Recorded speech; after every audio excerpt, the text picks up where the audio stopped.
সাম্প্রতিক ক্রিকেটের সময়টা ভালো যাচ্ছে না সাকিব আল হাসানের। মাঠের ক্রিকেটে সেই অর্থে নিজের নামে সুবিচার করতে পারছেন না এই তারকা অলরাউন্ডার। বয়সটা 37 পেরিয়ে যেতে চলেছে, সঙ্গে ভুগতে হচ্ছে সুখের সমস্যায়। এর মধ্যে নতুন করে সমস্যা তৈরি হয়েছে তার দল আওয়ামী লীগ সরকার ক্ষমতা হারানোই। স্বাভাবিকভাবেই তাই প্রশ্ন উঠেছে, কোন পথে এগুচ্ছে সাকিবের ক্রিকেট ভবিষ্যৎ। সাকিবের ক্রিকেট ভবিষ্যৎ সম্পর্কে জানতে চাওয়া হয়েছিল নতুন বিসিবি প্রধান ফারুক আহমেদের কাছে।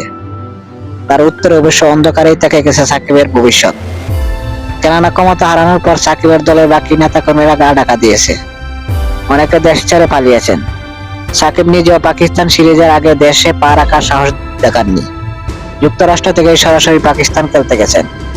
এভাবে দেশে না এসে কতদিন খেলতে পারবেন এই প্রশ্ন উঠেছে, যা নিয়ে কথা বলেছেন ফারুক আহমেদ। দায়িত্ব গ্রহণের পর প্রথম দিন সাকিবের ব্যাপারে বিসিবি প্রধান বলেন, তার ব্যাপারে আমাদের বোর্ডের সঙ্গে আলোচনা করব। সাকিব এখন যে স্টেজে আছে সে কন্টিনিউ করতে পারবে কিনা সেটা দেখব। বোর্ডের কিছু পলিসি আছে, সেগুলো নিয়ে আলাপ করতে হবে। অবশ্যই 2টি টেস্ট ম্যাচ পাকিস্তান সিরিজে আছে, তার উপর অনেক কিছু নির্ভর করে। আরেকটা ব্যাপার আছে, সে বাইরে থেকে ঘুরে ঘুরে খেলতে পারবে কিনা, এটি গুরুত্বপূর্ণ ইস্যু। আমরা গুরুত্বের সঙ্গেই দেখব।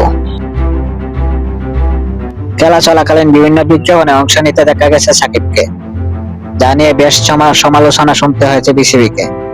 তবে এ ব্যাপারে এবার কঠোর হওয়ার কথা বলেছেন নতুন বিসিবি প্রধান।